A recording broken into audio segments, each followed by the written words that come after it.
मेरे साथ उपस्थित मेरे मित्र और महाराष्ट्र के लोकप्रिय मुख्यमंत्री श्रीमान देवेंद्र फडणवीस जी, अब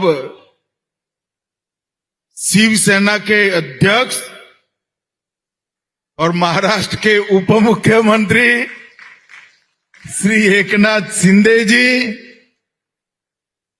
पहले शिंदे जी के पीछे शिवसेना शिंदे गुट कहना पड़ता था, अब कोई गुट बचा नहीं है, एक ही शिवसेना हो गई है। भारतीय जनता पार्टी के महाराष्ट्र के सम्माननीय अध्यक्ष रविंद्र चौहान जी, कोल्हापुर के ही मूल निवासी,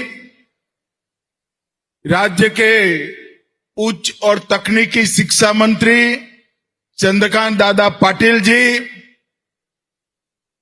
महाराष्ट्र के संस्कृति मंत्री आशीष शेलार जी, श्री प्रकाश आंबेडकर जी, बहन माधुरी मिसाल जी, यहाँ के विधायक और हेल्थ शिक्षा मंत्री श्री हसन मुशर्रफ जी, राजेश क्षीरसागर जी, धैर्यशील माने जी, धनंजय महाडिक जी, रूपा रानी निकम जी, शिल्पा खोज जी, अमल महाडिक जी, चंद्रदीप नरके जी, शिवाजीराव पाटिल, श्री विनय कोरे, और आज इस शुभ प्रसंग पर इतनी बड़ी संख्या में आए हुए कोल्हापुर के सभी भाइयों बहनों को मेरा राम राम प्रणाम। मित्रों, आज महाराष्ट्र की इस पवित्र भूमि पर माता अंबाबाई के निवास स्थान जहां है वो कोल्हापुर में, हम सब एक बहुत अच्छे काम के लिए एकत्रित आए हैं। जहां पर माता अंबाबाई स्वयं सैकड़ों वर्षों से निवास करती है, वो करवीर नगर में मां अंबाबाई के मंदिर का आज महाराष्ट्र सरकार जीर्णोद्धार और कॉरिडोर निर्माण का काम कर रही है। इससे पूरे कोल्हापुर, महाराष्ट्र और देश भर के अंबाबाई के भक्तों के अंदर एक प्रकार का आनंद और भक्ति का सैलाब दिखाई पड़ता है। यहां पर जो कॉरिडोर बनेगा 1500 करोड़ की लागत से बढ़ेगा, 28,058 वर्ग मीटर भूमि पर बनेगा और 7वीं शताब्दी में स्पष्ट रूप से आकार लिया हुआ ये मंदिर फिर से एक नए जोम और ऊर्जा के साथ विश्व भर के, देश भर के अंबाबाई के भक्तों के स्वागत के लिए तैयार हो जाएगा। ये मंदिर के पुनर्निर्माण के अंदर पुरातत्व विभाग के साथ चर्चा कर आसपास के 41 छोटे बड़े मंदिरों का संरक्षण करते हुए ये निर्माण कार्य शुरू होने वाला है। संपूर्ण मंदिर परिसर का आधुनिक AI सज्ज कैमरों से सुरक्षा सुनिश्चित हो रही है। LED से प्रकाश सज्जा भी हो रही है। Outdoor gallery, heritage wall, light and sound show, multipurpose hall, अन्न छत्र, पुलिस चौकी और हेरिटेज कोर्टयार्ड समेत ये मंदिर एक पूर्ण यात्रा धाम के रूप में 6 माह के अंदर ही परिवर्तित हो जाएगा। मित्रों, इससे अंबाबाई के लाखों भक्तों के अंदर न केवल भक्ति के पुनर्जागरण की प्रेरणा मिलेगी, समग्र कोल्हापुर और महाराष्ट्र का इतिहास यहां पर अंकित होगा, जो युवाओं को प्रेरणा देगा। और इसके साथ साथ अन्य क्षेत्र भी चालू करने का काम, इस सब के लिए मैं मनपूर्वक देवेंद्र फडणवीस जी, एकनाथ जी और उनकी सरकार को बहुत बहुत साधुवाद देना चाहता हूं। 1500 करोड़ रुपया कोई बड़ी बात नहीं है।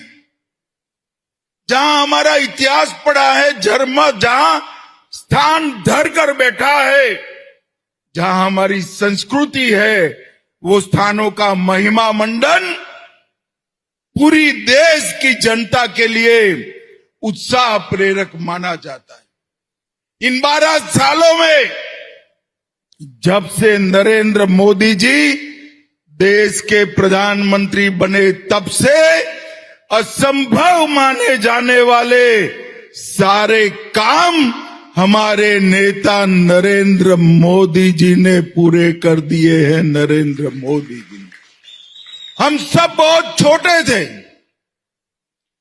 राम जन्मभूमि के आंदोलन में नगर में निकलते थे, कई अनुभवी नागरिक कहते थे हमारे और आपके जीवन में मंदिर नहीं बनेगा। हमें भी कई बार लगता था कि जीते जी मंदिर देख पाएंगे या नहीं देख पाएंगे। ये प्रभु राम की ही कृपा है। 14 में भाजपा सरकार बनी, मोदी जी प्रधानमंत्री बने और अयोध्या में भव्य राम मंदिर आज अपनी भगवी ध्वजा के साथ खड़ा हुआ।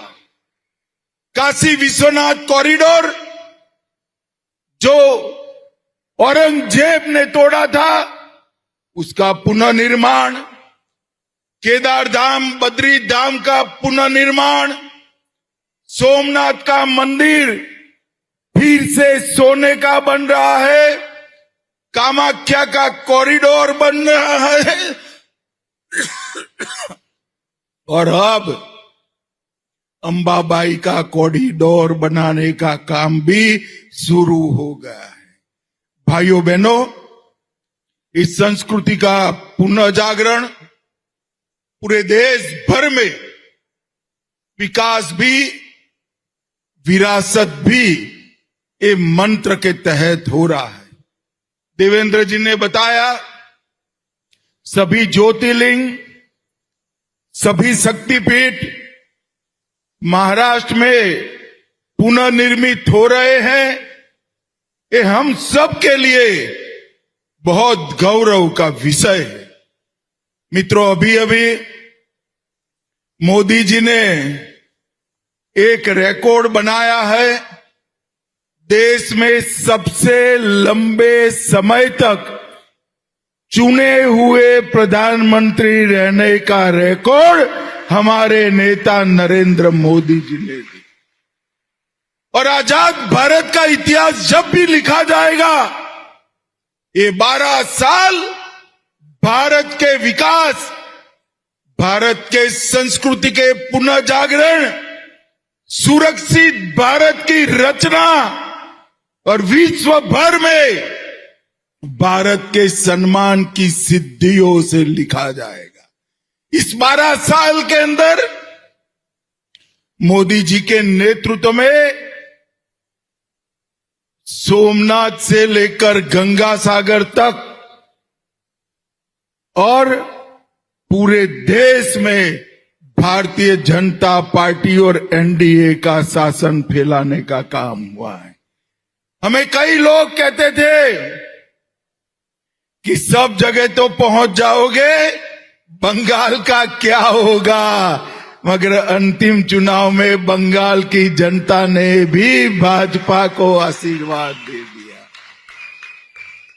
और मैं आज विश्वास के साथ इस कोल्हापुर की पवित्र धरती से देश की जनता को कहकर जाता हूं, बंगाल की जनता ने हमें आशीर्वाद दिया है।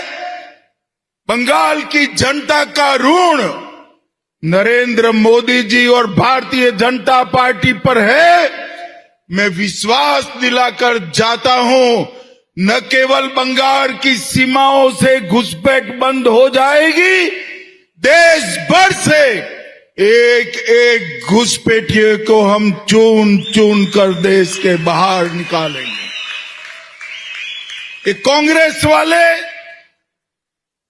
ये उद्धव जी जो कांग्रेस की गोदी में बैठे हैं, ये सभी लोग घुसपैठियों को वोट बैंक बनाकर जीना चाहते हैं।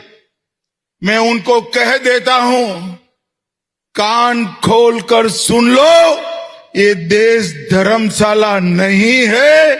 यहां वो ही रहेगा जो ये देश में जन्मा है। और भाइयों बहनों, भारत की सुरक्षा की सभी प्रकार की सुनिश्चितता नरेंद्र मोदी जी के नेतृत्व में हो रही, चाहे ग्रामीण विकास हो, चाहे शहरी विकास हो, चाहे कृषि को समृद्ध करने के लिए कोऑपरेटिव और डेयरी मंत्रालय बनाना हो, चाहे नगर नियोजन के नए मानांक सिद्ध करने हो, चाहे पीएलआई स्कीम लाकर भारत को उत्पादन का हब बनाना हो, semiconductor, quantum engineering, software, data centre, new age technology में भारत को उत्पादन के लिए नई शुरुआत करनी हो, हर क्षेत्र में नरेंद्र मोदी जी ने भारत को यश दिलाया है। और पृथ्वी छोड़ दीजिए साहब, हम पहले हमारे बच्चों को कहते थे चंदा मामा बहुत दूर है, मगर मोदी जी ने चंद्रयान चंदा मामा के दक्षिण ध्रुव पर पहुंचाकर वहां शिव शक्ति पॉइंट बनाकर समग्र भारतीयों का हृदय खुशी से और गौरव से भर दिया है। मित्रों, ये 12 साल में आज जो अंबाबाई के मंदिर का जीर्णोद्धार और कॉरिडोर निर्माण का काम हुआ है, ऐसे ढेर सारे काम हुए।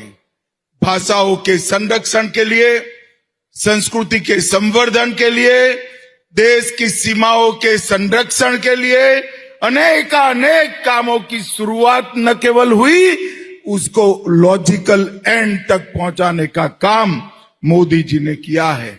मैं आज यहां आया हूं तब मैं देवेंद्र फडणवीस जी, एकनाथ शिंदे जी, संस्कृति मंत्री आशीष शेलार जी, ये सभी का हृदय पूर्वक धन्यवाद करना चाहता हूं कि आज आपने अंबाबाई के कॉरिडोर की निर्माण की शुरुआत कर फिर से एक बार महाराष्ट्र में धर्म का शासन और संस्कृति की जागरूकता को एक कदम आगे बढ़ाया है। मैं फिर से एक बार कोल्हापुर, महाराष्ट्र और देश भर में फैले हुए अंबाबाई के भक्तों को हृदय पूर्वक बहुत बहुत बधाई और शुभकामना देकर मेरी बात को समाप्त करता हूं। भारत माता की जय।